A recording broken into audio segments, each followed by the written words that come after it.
Eh bien, bonjour, et bienvenue dans le podcast Aurélie au pays des merveilles. Et aujourd'hui, je ne suis pas seule et je suis plutôt très très bien accompagnée. Et cette fois-ci, vous n'allez pas la voir. Certaines d'entre vous, vous la connaissez, vous connaissez son sourire et vous allez reconnaître très très rapidement sa voix. Elle a un timbre très particulier. Comment moi j'ai rencontré cette femme, je ne vous dirai pas son prénom parce qu'il signifie beaucoup pour moi. Cette femme, j'ai perçu d'abord son regard et son sourire à travers des vidéos de Diva Yoga. Pour ceux et celles qui savent ou qui ne savent pas, elle et moi, nous travaillons pour le studio Diva Yoga, une plateforme virtuelle de yoga fondée par Maryse Lehoux.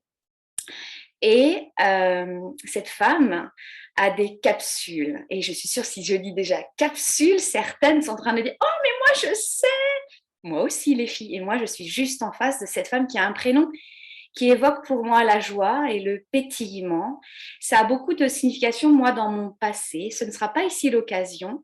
Mais dès que j'ai vu son prénom, je me suis dit, c'est une femme éternellement jeune que j'ai en face de moi. Et je suis ravie d'avoir osé lui demander si elle voulait bien venir au pays des merveilles et d'aller au fond de tomber au-delà du voile de l'illusion. Je vous présente Lily Champagne. Bienvenue Lily. Bien, hey, merci beaucoup. C'est une belle présentation. J'en aurais pris encore. C'est vraiment, vraiment chouette. Puis, la première chose que j'ai envie de dire, c'est que j'ai eu aucune hésitation quand tu as envoyé un petit coucou pour me demander si j'étais, parce qu'on ne s'était jamais vraiment parlé. On se voyait à travers à travers Diva Yoga, mais on ne s'était jamais vraiment rencontrés. Mais j'ai rapidement saisi qu'on avait déjà beaucoup de choses en commun au départ, juste en écoutant tes capsules, puis toi en écoutant les miennes. Fait que, on a beau être très loin physiquement, on s'est rendu compte rapidement qu'il y avait quelque chose qui nous unissait toutes les deux.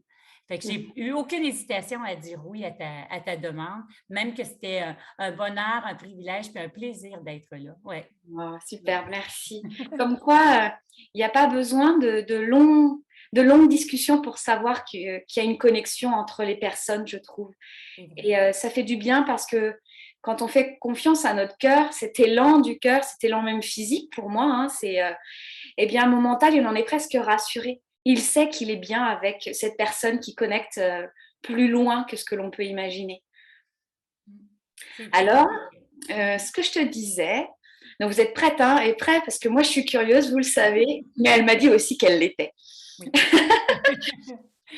Euh, J'avais envie de savoir, parce que tu vois, ce que je dis, c'est que quand je vois et je lis ton prénom et il résonne dans mon oreille, il y a cette éternelle jeunesse. Et la Lily, la petite Lily, il n'y a pas si longtemps que cela, euh, euh, qui était-elle? À quoi jouait-elle? Qu'est-ce qui la faisait vibrer? Ben, j'ai envie de dire que moi, je trouve maintenant, il y a eu des petites périodes dans ma vie là, où est-ce que il a fallu que vraiment que je fasse comme la paix avec mon prénom. Je raconte juste une petite anecdote. Quand j'étais au primaire, à un moment donné, dans un premier petit livre d'école pour apprendre à lire, c'était toujours Lily et Léo. Et moi, ben, qui voulais devenir une grande fille, chaque fois qu'on disait le mot Lily, tout le monde me regardait puis qui me disait comme toi, comme toi. Et moi, j'arrivais chez moi en pleurant, en disant à ma mère, mais pourquoi vous m'avez appelée Lily? Lily, c'est juste un nom de petite fille. Moi, je veux devenir une grande fille. Mais ça a été la seule période, je pense, où est-ce que ça a été un petit peu plus difficile de faire la paix avec ce prénom-là, parce que souvent, Lily, c'est un diminutif. C'est rarement un vrai prénom. Puis pourtant, quand j'étais petite, j'adorais mon prénom. Puis maintenant que je suis rendue, ben, c'est vrai que je pense que je suis une éternelle enfant, mais j'ai quand même 63 ans. Mais je me sens encore jeune intérieurement. Puis je trouve que mon prénom, Lily, je trouve que ça me va bien. Je trouve Mais que oui, c'est vraiment quelque chose qui est vivant, qui est vibrant, puis qui est joyeux. Puis c'est vraiment, ça fait partie, je pense, de ma nature profonde. Et quand j'étais toute petite, j'étais bien entendu tantôt tu parlais de curiosité. J'ai toujours été un enfant hyper curieuse, hyper vivante. Je me souviens que quand j'étais toute petite, ma mère me cherchait parce que j'étais toujours partie chez les voisins. Et puis, comme j'aimais beaucoup parler, j'allais raconter tout ce qui se passait chez nous. Fait que moi, je faisais des spectacles.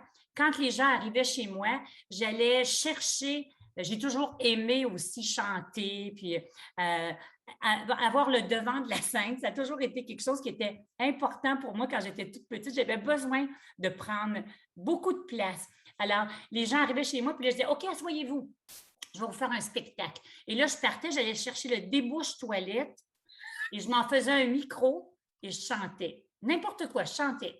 Moi, je chantais, je voulais qu'on me regarde. C'était vraiment ma nature d'être comme ça, comparativement à ma petite sœur qui avait 4 ans de plus jeune que moi, qui, elle, a toujours été quelqu'un de beaucoup plus réservé dans son enfance. Puis je pense que cette nature-là que j'avais d'être si exubérante, ça m'a bien servi parce que comme je posais beaucoup de questions, comme j'étais très curieuse, je me souviens que je pouvais demander à ma mère à peu près 100 fois par jour, Maman, est-ce que tu m'aimes? Puis ma mère, qui n'exprimait pas beaucoup ses émotions, elle me disait, ben oui, ben oui. Là, je disais, non, non, non, non, il faut que tu me le dises. J'ai besoin de l'entendre.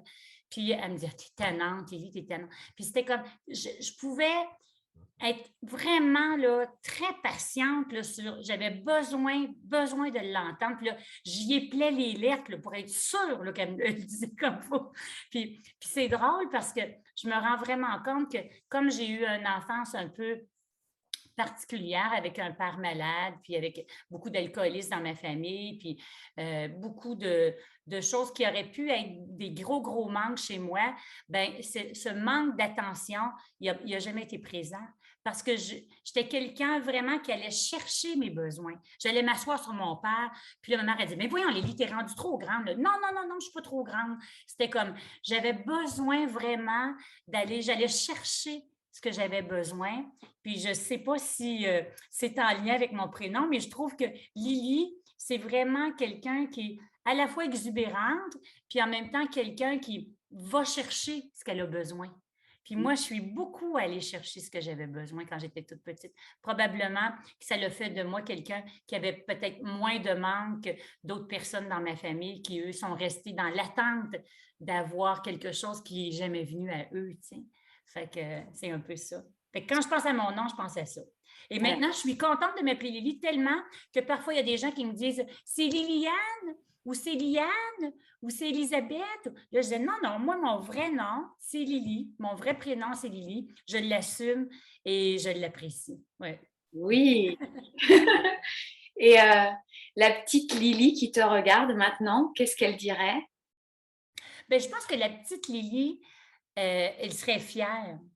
Elle serait contente de voir là où j'étais.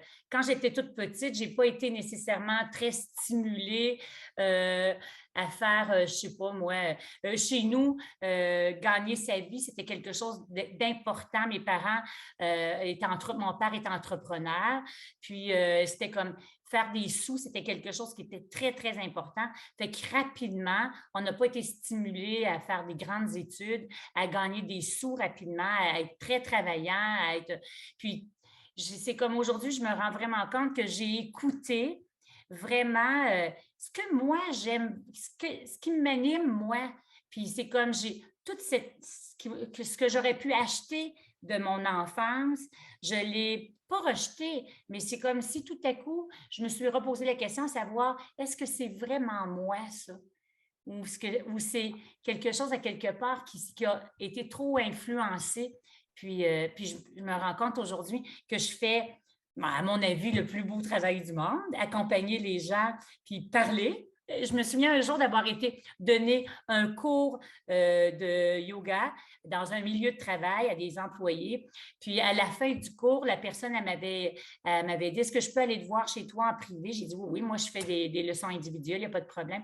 Et la première chose qu'elle m'avait dit, c'est, quand je t'ai vue, je me suis dit, elle gagne sa vie en respirant. J'avais trouvé ça tellement comique. Puis je m'étais dit, ben c'est vrai. Moi, je gagne ma vie en respirant, en donnant des outils aux gens, mais je le fais en même temps, en prenant soin de moi. Fait que je trouve que j'enseigne ce que j'avais besoin d'apprendre dans ma vie. Puis la philosophie du yoga, c'est quelque chose qui a teinté complètement toute ma vie, ma façon d'être dans tous les aspects de ma vie, ma façon d'être dans ma relation avec mon grand garçon, la relation que j'ai avec la relation amoureuse, avec la relation que j'ai appris à développer avec mes parents, qui a été une relation extraordinaire dans les dernières années, mais qui a été l'horreur pendant plusieurs années. Je me rends vraiment compte que ma démarche en yoga, là où la vie m'a amenée, c'est vraiment, ça a été, je dis tout le temps, c'est jamais ce qui nous arrive qui est important, c'est ce qu'on va décider de faire avec ce qui nous arrive. Puis je me rends compte que les, les, les situations qui ont été un peu plus difficiles dans ma vie, comme la maladie, parce que j'ai été très malade dans ma vie, mais je me rends vraiment compte que ça a été un élément déclencheur de quelque chose qui m'a amené là où je suis maintenant. Puis si j'avais à répéter la même chose, je répéterais la même chose parce que je ne voudrais jamais avoir continué à être ce que j'étais avant. J'aime mieux avoir été malade, puis avoir appris, puis être devenue ce que je suis maintenant. C'est drôle parce que ce matin, je suis en train de travailler sur le 4e livre des Yoga Sutras, puis il y a un des sutras qui nous dit que notre passé, notre présent et notre futur, c'est tout interrelié. Puis des fois, on aurait tendance à dire que notre présent, c'est parce qu'on entend beaucoup ça, que le plus important, c'est le moment présent. C'est vrai, mais il faut être conscient que le présent, il est beaucoup teinté de notre passé, beaucoup. Puis il faut travailler fort pour défaire tous ces ancrages-là, puis toutes ces choses-là qui ont influencé, puis qui ont teinté ce qu'on est maintenant. Et je raconte une anecdote souvent avec mes élèves. J'ai longtemps pensé, parce que moi, je pense que je suis un être qui aime beaucoup la liberté, puis j'ai longtemps pensé que quand je voyageais dans d'autres pays, je suis allée souvent en Inde, que je trouvais ça l'horreur de voir que c'était des parents, admettons, qui décidaient du conjoint de leur enfant. Puis pour moi, là, c'était comme, ben, jamais que je pourrais accepter quelque chose comme ça. Jusqu'à ce qu'à un moment donné, j'ai eu une guide extraordinaire, une dame vraiment qui était philosophe, qui était vraiment extraordinaire. Puis à un moment donné, elle s'est mise à me raconter qu'elle avait 2 filles, dont une de ses filles qui a voulu travailler, qui a voulu vivre sa vie à l'américaine, puis qui voulait, elle, choisir. Elle dit, elle dit, la plus jeune de mes filles, elle a voulu continuer la tradition. Mais elle dit, tous les deux sont mariés depuis 35 ans, mais elle dit, celle qu'on a, nous, accompagnée, puis qu'on a aidé à choisir, elle a une relation beaucoup plus simple dans sa relation. C'est beaucoup plus doux. Puis ça m'avait vraiment secouée parce que je me rendais compte que dans ma vie à moi, j'ai souvent choisi mes conjoints juste avec un élan, juste avec l'émotion. Et puis que ça ne m'a pas toujours bien servi, pas toujours. Puis que peut-être que d'avoir fait confiance à des gens qui me connaissaient très bien puis qui veulent mon bonheur, peut-être que j'aurais été mieux aiguillée. Mais en tout cas, tout ça pour dire qu'il n'y a pas de bonne ou de mauvaise façon de faire, mais il y a d'ouvrir la porte à avoir une façon qui devient plus large. Puis que toutes les pensées que j'avais, tout doucement, je me rends compte que ce n'était pas nécessairement une pensée qui était juste. C'était souvent des pensées qui étaient colorées. Puis ça m'aide. Puis tu vois, à travers les Yoga Sutras, je me rends vraiment compte que mon passé influence énormément mon présent, mais que la beauté, c'est ce que je suis maintenant. Le choix que je fais maintenant, ça va beaucoup influencer mon futur. Puis ça, je trouve ça extraordinaire parce que je raconte aussi, je ne sais pas, je l'ai peut-être raconté sur la plateforme de Diva Yoga. Là, les gens ne me verront pas. Peut-être qu'ils vont avoir le goût de me voir la binette à quelque part. Mais que quand j'étais toute petite, je focusais beaucoup sur mon apparence physique. Beaucoup, énormément. Puis, comme j'ai une hérédité familiale au niveau de mon nez, ben, j'ai toujours eu le nez assez long, puis pas nécessairement très petit. Et quand j'étais adolescente, ben, ben on dirait qu'à l'adolescence, on dirait que ton visage devient encore plus mince. Puis moi, j'étais en plus très, très, très mince là, quand j'étais adolescente. Fait que j'avais l'impression vraiment d'avoir que mon nez dans mon visage. Et puis, chaque fois que je me regardais dans le miroir, je faisais juste être en état de choc presque, puis je ne voyais que ça. Et je focusais tellement sur mon apparence au niveau de mon nez que chaque fois que je me regardais, je me disais, je suis donc bien laide. Quand un jour je vais avoir des sous, c'est sûr que je vais me faire opérer. C'est sûr. Je pensais juste à ça. Je vous raconte cette histoire-là parce que j'étais tellement convaincue dans ma tête que c'était comme ça que je parlais de ça à tous mes amis. Puis un jour, je travaillais dans la restauration, puis est venu un client. Moi, je travaillais de nuit, fait que c'est sûr qu'à 3-4 heures du matin, c'était pas toujours des gens qui n'étaient pas en état d'ébriété. Là. Puis à un moment donné, il y a un client que je n'avais pas entendu, puis le client avait crié « Hey, Big Nose! » Il m'avait dit « Hey, gros nez, viens ici. » Et je m'étais mis à pleurer. Là. Puis là, j'avais dit, tu vois, je ne le connais même pas. Puis lui, il l'a remarqué. Aujourd'hui, avec du recul, je me rends compte que c'était tellement imprégné dans mon esprit que lui a juste continué à me refléter ce que je pensais de moi. Puis maintenant, ça ne m'arrive plus jamais. Jamais, jamais, jamais, jamais. Même que je l'ai fait percer mon nez. J'ai un beau petit diamant après mon nez. Puis moi, quand je me regarde dans le miroir, je vois jamais. Là, maintenant, si un jour vous me voyez, peut-être que vous allez remarquer un petit peu plus, là, mais ça ne m'arrive jamais qu'il y ait personne qui me dise « Oh mon Dieu, ton visage est un peu particulier. » Moi, je me fais dire toujours que j'ai de l'air lumineuse, que j'ai de l'air joyeuse, que je suis vivante, que je suis une belle personne, que je suis jolie. Mon chum, il me trouve super jolie. Mes amis me trouvent toutes. Puis moi, quand je me regarde dans le miroir, je me trouve jolie aussi parce que j'ai changé ma programmation. Puis je suis convaincue que l'autre fois, je parlais de ça avec mon copain, puis il me dit « Nous autres, on va faire des beaux vieux. » J'ai dit « Je suis certaine, parce qu'on est vibrant, on est vivant, on fait attention à notre santé, on fait attention à nous, puis on fait surtout attention à nos pensées. » Puis on essaie vraiment de nourrir le beau et le bon. Puis je suis convaincue que c'est comme un Moses de gros investissements qu'on est en train de faire sur ce qui va venir plus tard. Tu sais? Oui, Pour moi, c'est vraiment ça. Fait que c'est un peu ça. Oui. ouais, tes pensées nourrissent ton jardin du Oui, présent.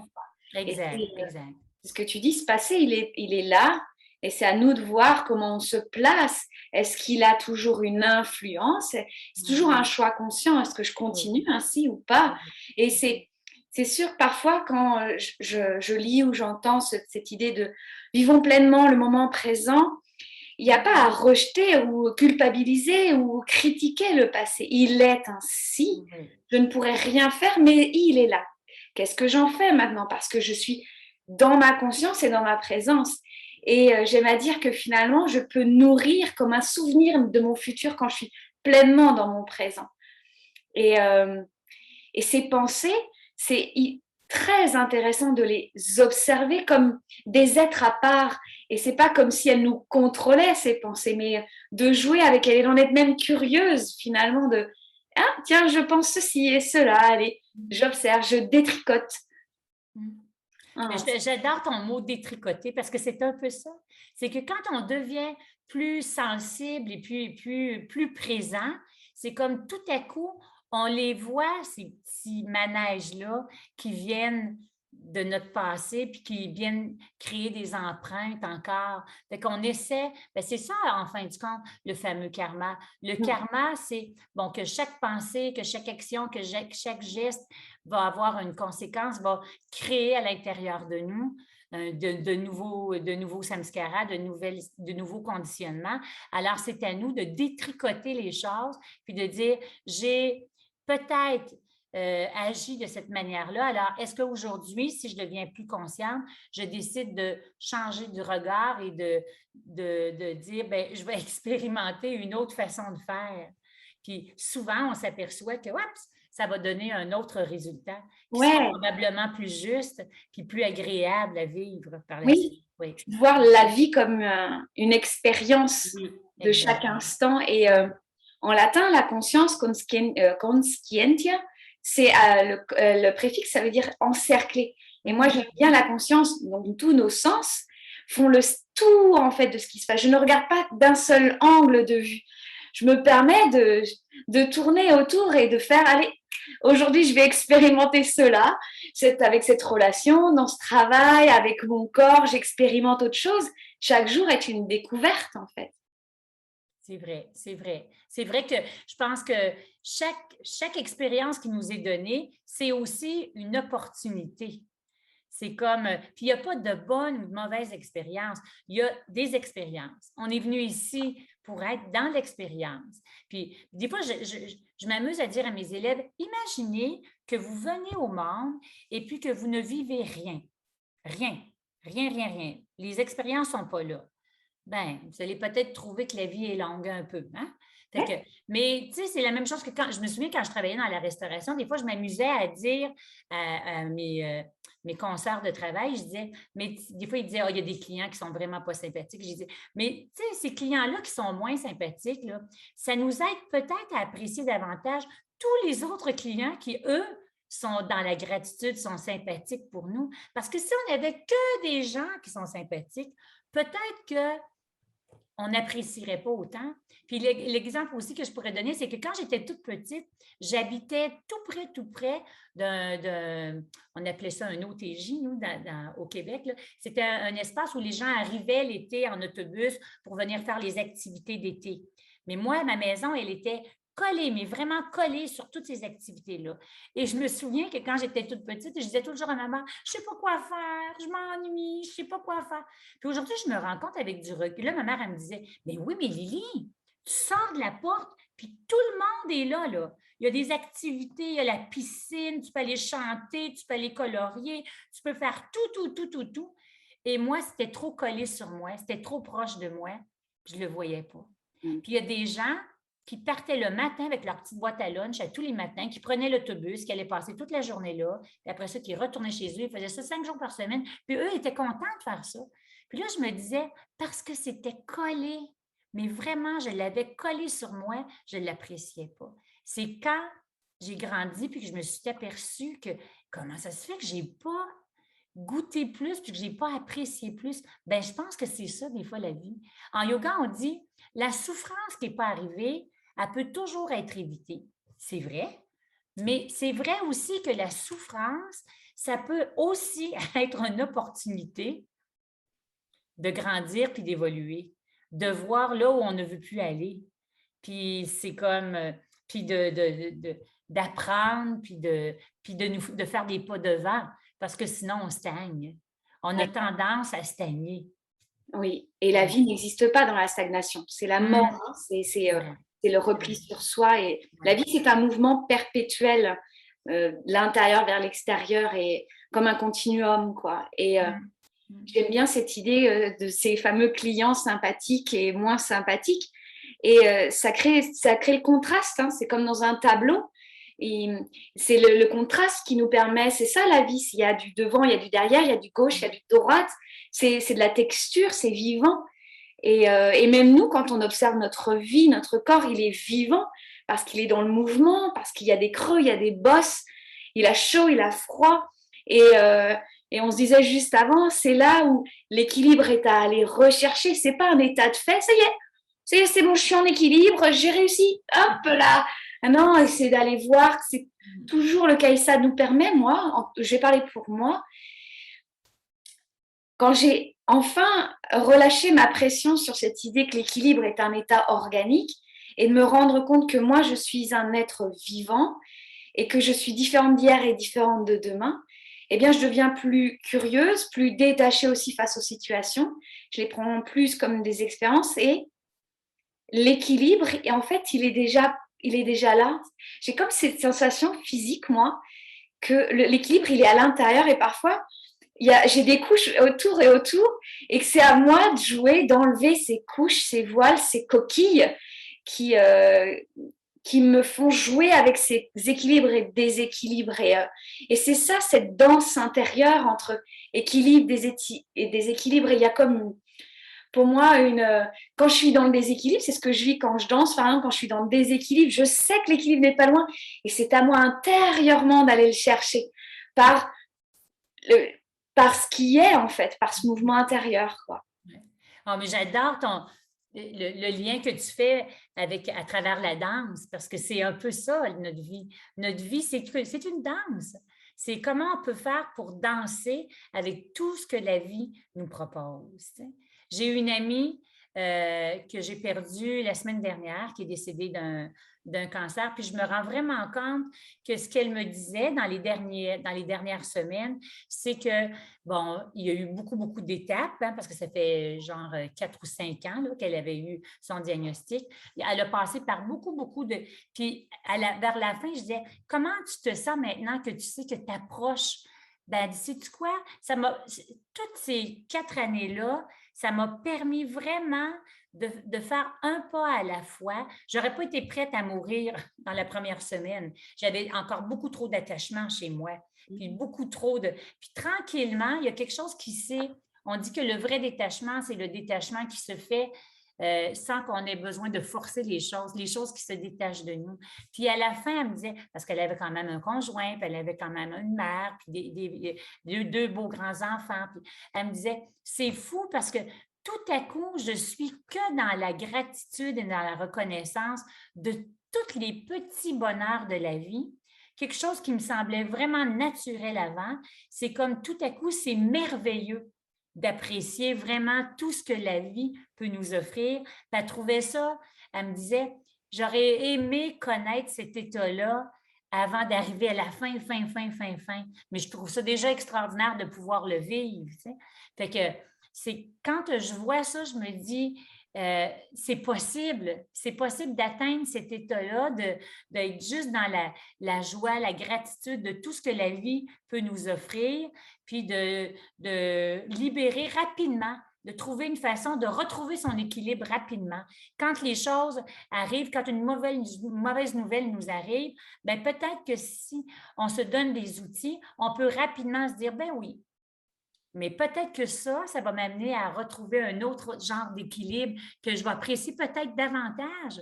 Moi, je dis toujours que j'ai adoré avoir une école de yoga pendant 18 ans, puis ça a été extraordinaire. Puis quand l'école de yoga s'est fermée, ça a été comme un peu un choc avec la pandémie. Ça a été difficile un peu. Puis après ça, je me suis dit, OK, on revient, on se recentre. Puis je me dis, peut-être que la vie me donne l'opportunité de vivre les choses autrement. C'est drôle parce que ça faisait des années qu'il y avait certaines personnes qui me disaient, ah, Lily, peut-être que tu devrais aller sur des liens, puis peut-être que tu pourrais enseigner en Europe ou tu pourrais peut-être enseigner la philosophie sur une plateforme. Puis moi, je disais tout le temps, non, moi, je suis vraiment trop relationnelle. Moi, il faut que je vois les gens, il faut que je leur touche, il faut que je leur parle, il faut que... Puis, tu vois, cette pandémie-là, ça m'a permis de voir que ben, on peut être très, très proche, même si on est loin en distance. Puis je dis tout le temps que de la prakriti, c'est de la matière. Puis cette matière-là, ça peut passer à travers notre corps, après nos préjugés, puis ça peut passer à travers un écran aussi, pour être en contact avec ce qu'il y a de plus lumineux à l'intérieur de chacun de nous. Puis, tu vois, je ne t'ai jamais rencontré pour de vrai, Aurélie, puis pourtant, j'ai l'impression d'être très, très proche de toi. Tu sais? J'ai l'impression que notre relation, elle est vraie, puis elle est sincère, même si on est loin une de l'autre. Tu sais? Fait que ça, c'est d'avoir, je pense que d'avoir eu cette capacité-là, d'être capable vraiment de voir que mon équilibre ne se situe pas juste avec ma façon que je pense qu'elle doit être, mais ouvrir à autre chose, puis de voir qu'on peut retrouver un équilibre dans quelque chose qui nous semble complètement déséquilibré. Puis ça peut venir rapidement si on se donne les bons outils pour pouvoir le voir. Tu sais, ouais. Et ce que je ressens finalement, c'est que cet équilibre a été possible parce qu'il y a eu détachement. Oui. Enfin, c'est vrai que quand j'observe ma vie et ma façon d'être, je deviens libre quand je dissous les attachements ou quand je les observe et qu'ils se dissolvent d'eux-mêmes. Et elle est là, en fait, pour moi, la liberté intérieure, c'est d'observer chaque attachement et de ne pas les accuser. Mais ils ont été là à un moment, pour ma sécurité, pour ma protection, pour une identité que je croyais réelle, qui était la mienne, une façon d'être au monde. Et quand je l'observe avec toute ma conscience, je prends un moment avec elle et cet attachement se dissout légèrement. Et il y a comme une autre identité qui s'installe, il y a une déconstruction. Je désapprends qui je suis en me détachant. Puis des fois, c'est surprenant parce qu'on voit quelque chose de nous qu'on n'avait jamais vu avant. C'est comme tout à coup, la petite, ben c'est sûr que je pense que des fois, je dis toujours, la petite Lily qui, avant d'être infectée presque par mon entourage, par mon éducation, la petite Lily, quand ma mère parlait de moi, elle disait, Lily, c'était vraiment, tu as toujours été une personne très vivante, très enjouée, tu étais toute petite, puis tu étais déjà comme ça. Mais les choses ont fait qu'en vieillissant, j'ai perdu un peu ça. Puis avec ma démarche de yoga, je retrouve tout ce que j'étais quand j'étais un enfant. C'est comme si tout à coup, cette simplicité-là qui était, je pense, pure et belle quand j'étais toute petite, puis qui s'est un peu effacée, est revenue vraiment en force, puis je garde ça à l'intérieur de moi. Mais pour être capable de retrouver ça, il a fallu que je libère des choses, puis vraiment que ce détachement-là, que je décide que j'en ai plus besoin, que je fasse confiance, puis que je lâche un peu des fois la peur, puis le contrôle, puis que je me dis, non, je fais vraiment confiance. Le conjoint que j'ai présentement, c'est drôle parce que j'ai été pendant des années à penser à cause de mon éducation, parce que je viens d'un père alcoolique avec une maladie, qui avait une maladie mentale, puis une mère qui a joué un peu le rôle de victime dans ça. J'ai longtemps pensé que qu'il y avait une dynamique vraiment qui était malsaine. Alors moi, je me suis dit, ben moi, je ne veux pas vivre ce genre de situation-là. Alors, je me suis mariée à 20 ans avec quelqu'un qui s'est servi de moi pour rester au Québec, mais qui avait tous les autres défauts du monde, mais qui ne prenait pas une goutte d'alcool. C'est la seule et unique raison pour laquelle j'ai décidé de me marier avec cet homme-là. Bien entendu, au bout de 3 ans, il y a eu sa citoyenneté canadienne, je l'ai perdue. Puis en même temps, il a mis mes parents en faillite parce qu'on avait un commerce avec mes parents. Et là, ça m'a un peu bousculée. Puis là, je me suis dit, parce que je n'avais pas fait de travail sur moi, là, je me suis dit, oh mon Dieu, j'aurais peut-être été mieux d'avoir un conjoint dans quelque chose que je connais. Alors, mon copain, tout de suite après, c'était quelqu'un qui avait un problème d'alcoolisme aussi. Fait que, puis qui n'était pas très fidèle non plus. Alors, j'ai eu un conjoint qui était la copie conforme de mon père. À l'époque, je pouvais pas penser ça, là, mais inconsciemment, je me disais, ben ma mère, elle n'a pas réussi. Moi, je vais tellement l'aimer que je vais réussir à le transformer. Ben non. Et là, le cadeau de ma vie est arrivé et le cadeau, ça a été de tomber malade, d'avoir une maladie dégénérative qu'on appelle de l'arthrite spondylite ankylosante. Et puis, cette maladie-là, ça l'a fait en sorte que ça l'a secoué, ça l'a bousculé ma vie. Puis je me suis dit, il y a vraiment des choses que je dois apprendre par rapport à moi si je veux continuer à vivre, parce que les médecins m'avaient donné moins de 2 ans avant de devenir en fauteuil roulant. Puis c'était vraiment le diagnostic parce que la maladie dégénérait tellement rapidement. J'avais 23 ans quand j'ai eu ce diagnostic-là. Alors, puis ça, c'est une maladie souvent héréditaire. Mon père faisait exactement la même maladie. Fait que je me souviens qu'à un moment donné, je me suis dit, c'est comme pas normal à 24 ans d'être aussi mal. Il y a quelque chose que je ne dois pas avoir compris. Puis là, je me dis, qu'est-ce que je n'ai pas compris? Puis quand je me suis mis à analyser ma vie, je me suis rendu compte que je n'avais pas compris beaucoup de choses, que je fumais je fumais à peu près une cinquantaine de cigarettes par jour, je buvais 35 cafés, je travaillais dans la restauration. Hein. Alors, je ne mangeais aucun fruit, aucun légume, que des charcuteries, que je ne faisais aucune activité physique. En tout cas, je faisais rien dans le fond pour être en santé. Rien, rien, rien, rien, rien.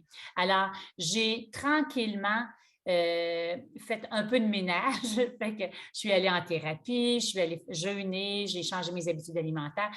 Pendant des années, je n'ai pas eu de conjoint du tout. Alors, de 25 à 32 ans, j'ai eu personne dans ma vie parce que je me suis dit, mon travail, c'est de m'occuper, de retrouver une certaine stabilité. Alors, j'ai fait beaucoup, beaucoup, beaucoup, beaucoup. Puis ça a été, ces 7 ans-là, un Moses de bon investissement. Alors, puis au bout de 7 ans, ben là, j'ai changé d'emploi parce que je me sentais, moi, pense, quelqu'un qui est très, très, qui essaye d'être le plus honnête possible. Alors, dire bon appétit à quelqu'un qui mangeait 2 œufs, bacon, saucisses, extra jambon, puis qui venait d'avoir un pontage, je me sentais un peu mal à l'aise, là. J'avais envie de dire, mangez pas ça, mangez pas ça, mangez pas ça. Mon Dieu Seigneur, mangez pas ça. Fait que je me sentais un peu pas congruente dans mes affaires. Alors, je suis allée travailler dans un restaurant un peu plus santé. Et souvent, on s'aperçoit dans notre vie que quand on décide d'enclencher quelque chose qui est juste pour nous, bien, la vie nous le renvoie en nous mettant en face d'un nouveau choix qui devient de plus en plus juste. Alors, une collègue de travail m'a proposé d'aller suivre un cours de yoga. Bien, sur le coup, je me suis dit, hey, moi puis le yoga, non, il me semble que c'est 2 choses différentes, là. Mais j'ai dit, ben, je vais essayer. Et j'ai été chanceuse, j'ai rencontré une dame qui avait une énergie qui était similaire à la mienne, une dame d'une 60aine d'années à l'époque, mais qui avait vraiment beaucoup d'énergie aussi. Fait que ça me faisait dire que c'était possible. Et le yoga, ça m'a aidé vraiment à prendre conscience que je m'occupais de mon corps, mais que je m'occupais d'une dimension avec laquelle j'avais mis ça de côté beaucoup, beaucoup. Tout mon monde spirituel, c'était quelque chose que je ne m'étais pas vraiment occupée. Alors, de fil en aiguille, les choses se sont passées de cette façon-là. Puis, je me rends vraiment compte que tout ce processus-là, ça s'est enclenché à chaque petit pas que je faisais, mais pour que je devienne de plus en plus responsable, puis que j'arrête de voir que je pouvais soit changer l'autre ou que je devais agir en réaction par rapport à quelque chose. Fait que j'ai arrêté d'avoir peur d'attirer à moi quelqu'un qui est alcoolique ou quelqu'un qui avait des problèmes de toxicomanie. Alors, les conjoints que j'ai eus par la suite n'ont jamais eu de problème à ce niveau-là. Puis après ça, ben là, d'autres choses sont arrivées parce que souvent dans notre vie, on a à apprendre. Il y a beaucoup, beaucoup de choses qu'on a à apprendre. Alors, j'ai eu besoin d'apprendre à arrêter de jouer au sauveur parce que pour moi, là, c'était une notion importante de vouloir prendre soin. Comme je suis quelqu'un qui, de nature, est caring, pour moi, c'était comme essentiel de prendre soin. Alors, je prenais trop soin même. Fait que je faisais pour l'autre. Et là, je pourrais dire que le conjoint que j'ai, il n'a vraiment pas besoin que je prenne soin de lui. Il est capable de le faire toute seule, tu sais. Fait que tu vois, c'est comme tranquillement, puis je me rends compte qu'à 63 ans, j'ai encore beaucoup, beaucoup. C'est ça qui est cool, je trouve, c'est que j'ai encore beaucoup de choses à apprendre. Je n'aurai jamais terminé. L'important, ce n'est pas d'arriver au bout, mais c'est de continuer sur le chemin qui va peut-être m'amener à aller toujours un peu plus loin. Puis ça, je trouve ça extraordinaire. Puis je me dis, ben coudonc, je vais aller à l'école toute ma vie. C'est cool, tu sais, ouais. Là, tu as lâché presque ce que j'entends, c'est tu as même lâché la peur de te découvrir toi, en fait. Oui. Ton authenticité, ta liberté, ta Oui. force,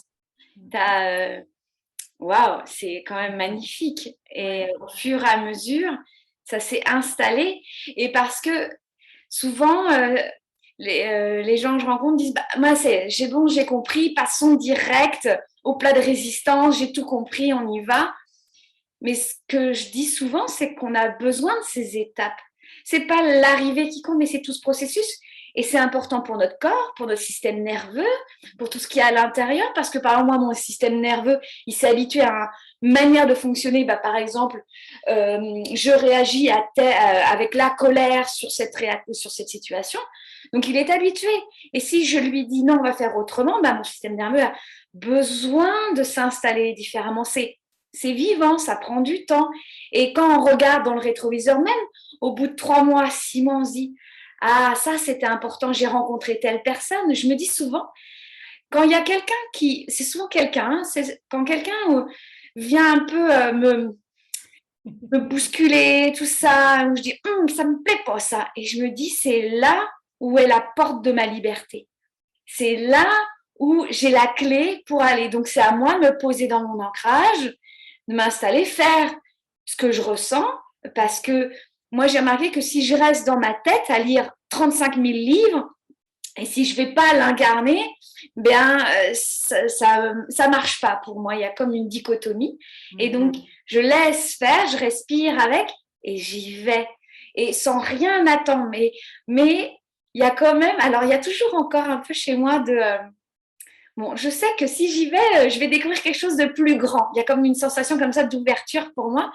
Et donc il y a toujours ça. Il y a comme, je ne dis plus maintenant non, mais je n'ai aucune attente. Si, quand même, je suis un être humain pour moi. Et ouais, il y a comme cette attente. Parce que moi, quand je vis un moment qui me trouble et que après ça sort, j'aime cette sensation physique où ça fait libération. C'est comme si je sautais en parachute alors que je n'ai pas encore sauté en parachute.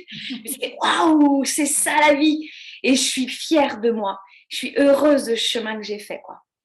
Mais c'est super ce que tu dis parce que c'est vrai que de vouloir dépasser quelque chose, admettons, parce que tu parles de la colère, ben moi, c'est une émotion qui est vraiment très, très présente chez moi. Quand j'étais toute petite, je vous dis que j'étais quelqu'un de très joyeuse, mais j'étais aussi quelqu'un de très colérique. Quand ça ne faisait pas mon affaire, ben, je faisais des crises épouvantables. Là.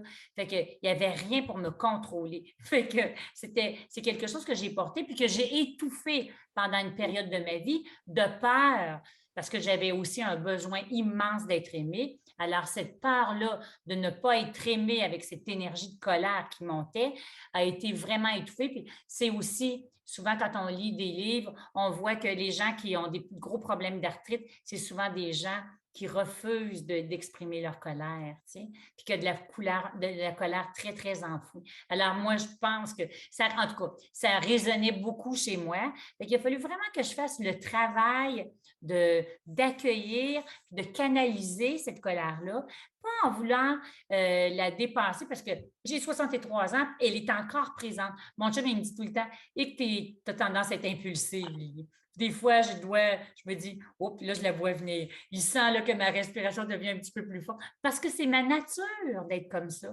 Sauf que je ne vais pas perdre le contrôle. Là. Je suis capable de mettre des mots sur cette colère-là. Je n'essaye pas de faire semblant qu'elle n'est pas présente.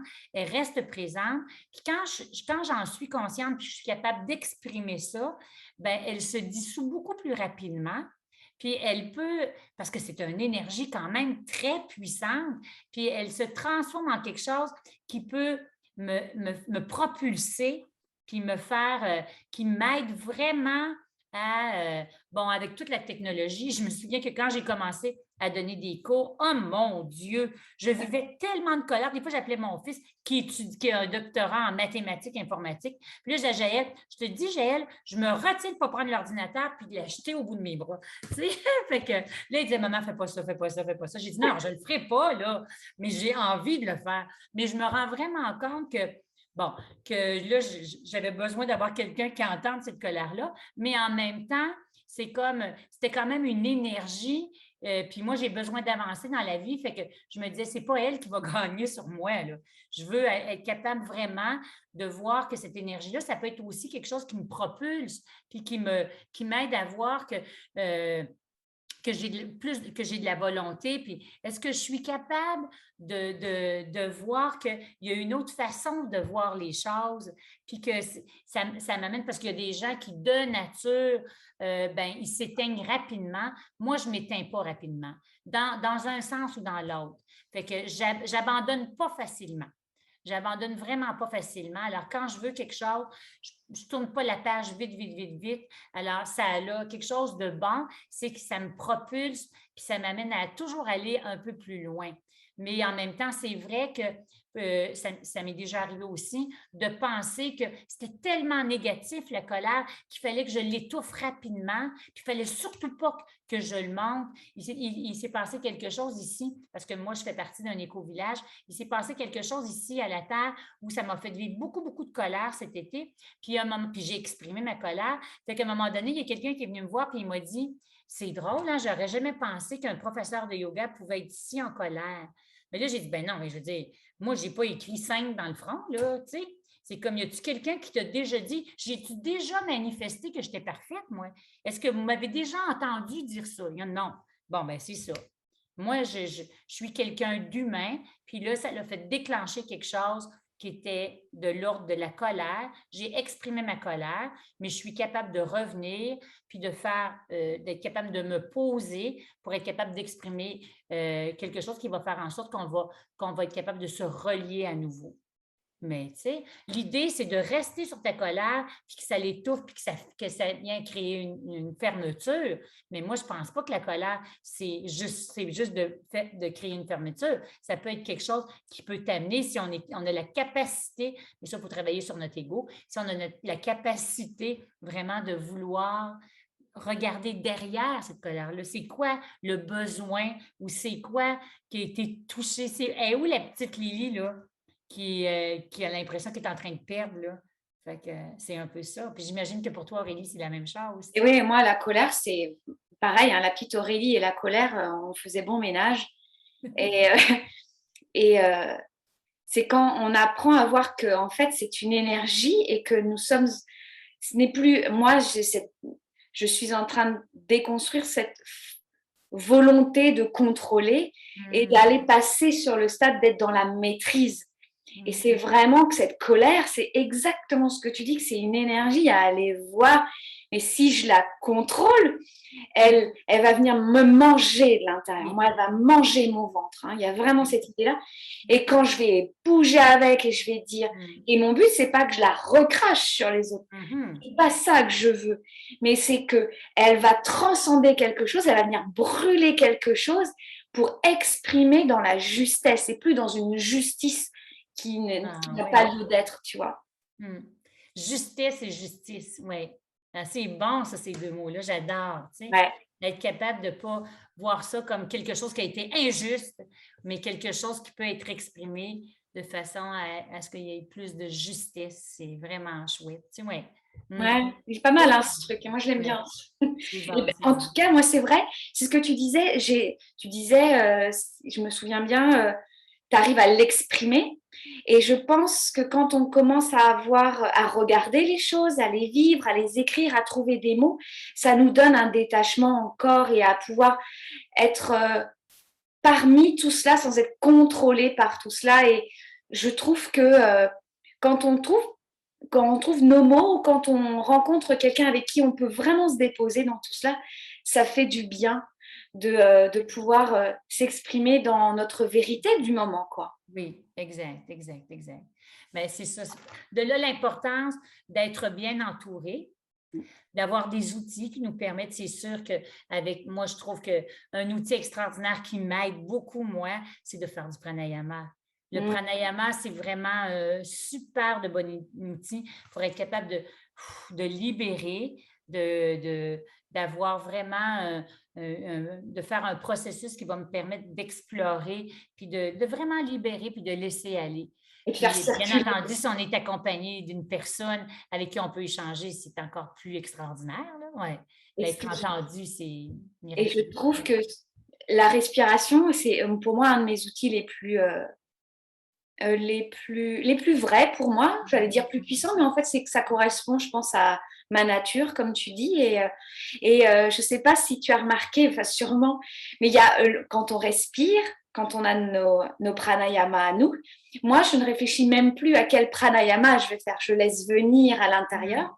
Et quand on respire ensemble, il y a cette respiration du groupe où ça existait dans les sociétés ancestrales et je comprends, il y a vraiment la respiration du groupe, il y a comme une harmonisation des énergies, tout cela, c'est très, très beau. Oui, c'est vrai. C'est vrai que c'est extraordinaire de sentir vraiment que ce souffle-là, il devient un à quelque part.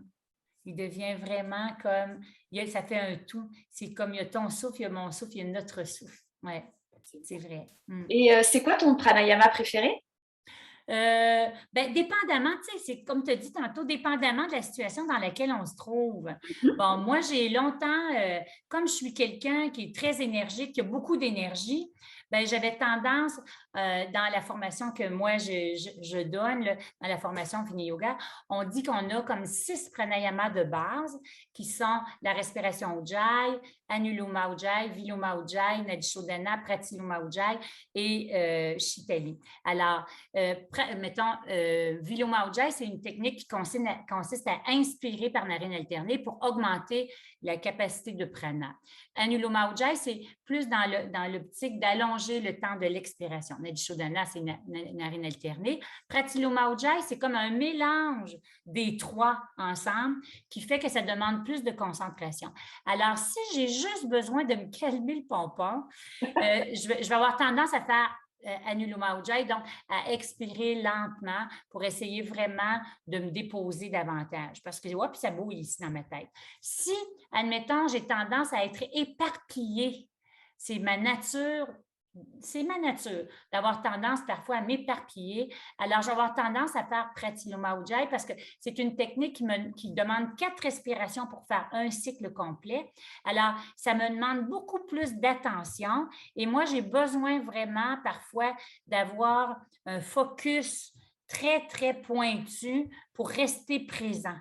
Alors, pour stabiliser mon mental, alors c'est vraiment un pranayama qui va faire en sorte que ça va rapidement venir rassembler un peu pour devenir plus stable. Alors, puis bien entendu, la respiration par narine alternée, c'est vraiment une super bonne technique. Mais moi, je travaille beaucoup avec des rythmes respiratoires. Fait que on travaille souvent avec des métronomes, ou on travaille souvent avec toutes sortes de petites techniques. Mais ne serait-ce que si je suis en voiture, puis qu'à un moment donné, je suis un peu pressée, bien, juste d'entrer en contact avec mon souffle, c'est déjà une bonne, bien grosse affaire. Je me dis, ce matin, justement, je donnais un cours et puis comme je ne sais pas si c'est avant qu'on fasse les enregistrements, il m'est arrivé qu'il y avait quelqu'un qui était allé par mégarde, enlever tous les cours qui étaient déjà enregistrés. Alors là, moi, j'ai paniqué un peu et là, j'ai écrit à mes élèves en leur disant, est-ce qu'il y a quelqu'un qui peut me redonner les cours que vous avez enlevés par mégarde? Alors, il y a quelqu'un qui les a... Fait que là, pendant que je leur écrivais, je disais, parce que là, Lily, elle respire fort, fort, fort, fort, fort. Et là, je me rends vraiment compte que je me parle dans ce temps-là, puis je dis, OK, Lily, respire, respire. Il n'y a pas mort d'homme. Respire, c'est pas la fin du monde. Si c'est disparu, c'est disparu. Tout le monde, on trouvera une solution autre. Alors, fait que je vais avoir tendance rapidement à revenir aussitôt que j'ai l'impression que, oups, je suis déstabilisée mentalement. Mon premier réflexe, c'est toujours de revenir à mon souffle. Toujours. Puis ça, je trouve ça extraordinaire parce que, hey, notre respiration, on la traîne partout, là. On n'a pas besoin d'avoir une petite valise, là. Fait que c'est vraiment chouette. Oui. De notre naissance à notre mort, hein, c'est ça, Oui. notre souffle est quotidien. Oui. Et plus on va aller contacter avec lui, on sait, il nous aide tellement et on ne se rend même pas compte de tout ce qu'il permet à l'intérieur de notre corps. Il y a, et c'est ça, de revenir à ce souffle. Moi, en voiture, hein, c'est vrai, même quand je suis en vélo, et c'est vraiment de s'amuser avec ce souffle, de jouer avec. Exact. Ah tiens, qu'est-ce que j'aime aujourd'hui? Ah, dis donc, ma narine gauche est en forme. Oui. Vice-versa, et d'observer ce que ça bouge dans le corps. C'est vraiment en cela d'y mettre notre curiosité. Et finalement, pour ceux qui ne connaissent pas tous ces pranayamas, mais vraiment de jouer, de s'observer. Tiens, quand je parle avec cette personne, dis donc, j'ai mes épaules qui se lèvent vers les oreilles et je suis à bout de souffle. Ou alors, quand je m'allonge sur mon lit et que j'écoute une musique, cette musique-là, eh bien, tiens, je sens que je respire plus longuement. Comment je me sens? Et de savoir que ça fait du bien à mon corps et ça fait pas de bien à mon corps. Et de placer toujours dans ce détachement et de choix conscient, quoi. Oui, c'est vrai. C'est vrai que tantôt, j'ai parlé de certaines techniques, mais juste d'être en contact avec qu'est-ce qui se passe à l'intérieur de moi quand je suis dans cet état.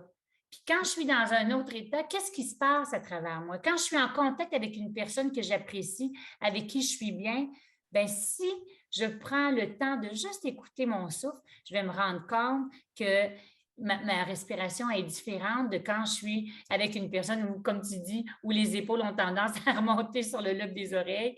Alors, parce qu'il y a comme un stress qui s'installe ou une peur qui s'installe, bien, tout de suite, on sent que le souffle, lui, est affecté. Parce que tout ce qu'on vit, il y a une petite phrase qui dit respiration calme, mental calme. Respiration agitée, mental agité. Ouais. Exactement.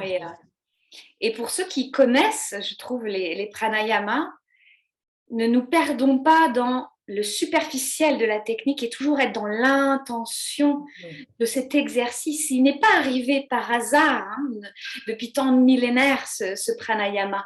Il a une intention profonde. C'est pour ça qu'il est aussi vivant depuis tant d'années.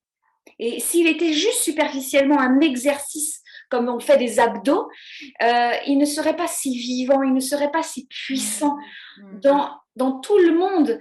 Et il n'aurait pas autant de présence pour chaque être à différents moments de sa vie et qu'il apporte ce dont a besoin cette personne à ce moment-là, de revenir toujours dans la racine de l'intention de la pratique. Fait que ce sont, ben moi, je trouve que le pranayama, ce sont, bon, bien entendu, ce sont des exercices qui peuvent devenir très théoriques, mais l'idée, c'est de vraiment s'en servir comme des outils qui peuvent nous faire évoluer, nous faire avancer, nous faire, dépendamment du besoin, du besoin qu'on a. Des fois, ça me fait rire parce que moi, j'ai longtemps donné des cours de massage pour bébés auprès des mamans. Puis là, je leur disais, on prenait comme 5 semaines pour apprendre. Moi, je travaillais avec une poupée, puis je montrais aux parents à masser les bébés. Puis là, je leur dis, OK, il y a une technique. Alors, on va suivre la technique. La première semaine, on apprenait les jambes, la deuxième semaine, le ventre, puis de semaine en semaine. Et au dernier cours, quand ils avaient tout appris, je les regardais, puis là, je disais, là, les mamans, là, fuck la technique. Oubliez la technique. Il n'y en a plus de technique. Vous la connaissez, la technique. Oubliez la technique. Soyez juste en relation, puis votre bébé va vous le dire qu'est-ce qu'il aime, qu'est-ce qu'il apprécie. Bien, je pense que c'est un peu la même chose. Les pranayamas, ce sont des techniques qui peuvent être intéressantes, comme les asanas, qui peuvent être intéressantes, mais en même temps, à un moment donné, il y a quelque chose qui dépasse ça. Parce qu'on connaît, on peut aller plus loin. Ouais. On peut aller plus loin. Ouais.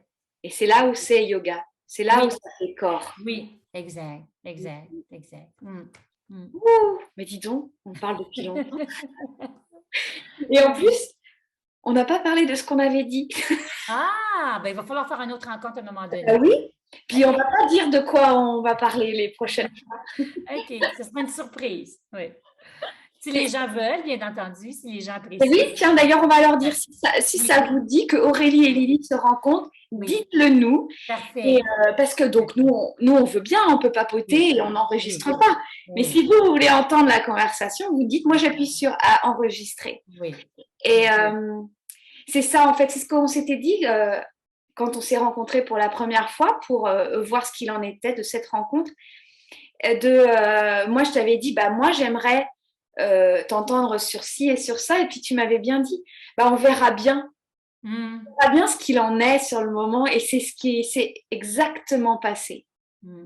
Ouais, je me suis laissée traverser par la vie. Oui. Et voilà. Mais on le savait tous les deux qu'on était des gens assez jasants. Là. On n'a pas de difficulté à exprimer nos choses. Fait que, bon, de fil en aiguille, je me dis, la vie va nous amener là où on doit aller dans le moment présent. Oui. Exactement. Moi, c'est... Et puis, rencontrer des gens qui nous inspirent, on en devient inspirant et inspiré. Tu vois, il y a cet échange. Il n'y a pas seulement, et c'est ce que j'aime c'est l'intention qu'il y a dans ce podcast, c'est que c'est pas, oh, j'entends des personnes et puis, bah voilà. Non, je laisse traverser ces mots, cette vibration parce que c'est déjà présent en soi et que ça puisse ainsi s'exprimer et que chacun puisse exprimer sa propre inspiration à soi, quoi. Mais moi, je trouve ça extraordinaire ce que tu dis, Aurélie, parce que je pense sincèrement qu'on doit s'entourer ou trouver des façons de se laisser inspirer par d'autres. Parce que c'est comme ça qu'on avance.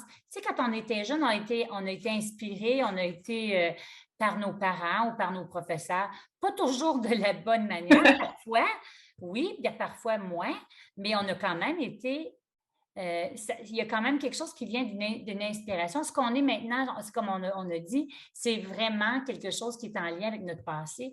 Bon, alors maintenant, dans notre présent, qu'est-ce qu'on veut semer? Qu'est-ce qu'on veut vraiment alimenter? Alors, on se doit de trouver, tantôt on l'a dit, c'est sûr que il ne s'agit pas juste de faire du bourrage de crâne, puis dire on va lire tout ce qui existe, puis on va essayer d'écouter tout ce qui existe parce qu'on sait qu'il y en a énormément de choses, surtout maintenant avec les réseaux, puis on peut s'en aller dans plein d'affaires, des choses extraordinaires.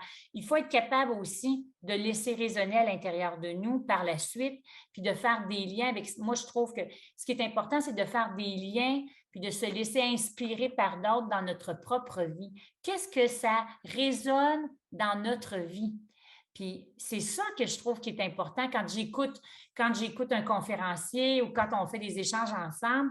Ben moi, j'espère que je t'apporte quelque chose, mais toi, tu m'apportes quelque chose aussi. Oui. C'est ça qui est la richesse des relations. Tu sais. Mhm. Alors, puis c'est ça qui est la richesse.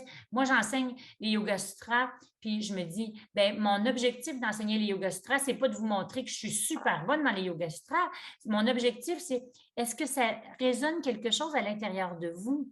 C'est ça que je veux. C'est ça mon objectif premier. C'est pas de me montrer meilleur que quelqu'un, là. C'est vraiment que ça puisse faire une différence dans votre façon d'être avec les gens qui vous entourent. C'est ça. Ouais. Chacun se révèle. Oui, exact. Ouais, que ça fasse écho, c'est ça. Exact. Eh ben, tu vois, je vais avoir un travail pour ceux qui écoutent, ceux et celles qui écoutent. Ah. C'est de nous dire les mots, les phrases et ce qui leur vient à l'esprit à travers cette conversation, de prendre 2, 3 ou une seule idée qui a fait écho comme une prise de conscience, un éclaircissement ou quelque chose qui a fait « Ah ah, bah oui, ça m'interpelle. Et ça, dans ma vie, je vais aller l'observer. » De prendre quelque chose et d'en faire après soit notre propre matière, de le modeler comme notre propre poterie, quoi. Vraiment de l'utiliser. Donc, vous nous direz, vous écrivez à Lily, vous écrivez à Aurélie, et vous partagez ce podcast pour que ça se diffuse, quoi. Et moi, j'aime bien, quand j'écoute quelque chose qui m'inspire, je le partage à quelqu'un. Je dis, tiens, on en a parlé, écoute, je ne te dis rien d'autre. Parce que ça, avant, je disais, oh, ben, j'ai aimé ça. Je ne dis rien. Et après, la conversation devient riche parce que cette personne a entendu ci ou ça. Oui. Et ça nourrit nos conversations. Nos conversations deviennent inspirantes aussi. Donc, nous... Ah, ben c'est un beau travail que tu proposes aux gens. Hein, les devoirs de la maîtresse Aurélie sont pas mal. Hein? C'est bon. C'est parfait. C'est parfait. Wow. Ben, merci beaucoup. Ça a été vraiment, vraiment chouette, Aurélie. Puis, ben, c'est ça. Donnez-nous vos petits commentaires. Puis, si vous avez des petits sujets ou quelque chose, peut-être que les gens aussi peuvent apporter des idées. Oui. Nous, on reste ouvert à tout. Oui. On a déjà plein d'idées dans notre tête, mais il y en aura peut-être qui viendront d'ailleurs aussi. Oui. Inspirez-nous, nous serons inspirés. Oui. Merci à toutes et à tous d'avoir écouté ce podcast. N'hésitez pas à le partager et à vous abonner. Et puis, je vous mettrai en lien les réseaux de notre magnifique Lily pour que vous puissiez aller voir sa vibration, je dirais. Merci à toi, Lily. Merci beaucoup. Au plaisir, Aurélie. Au plaisir. Oui.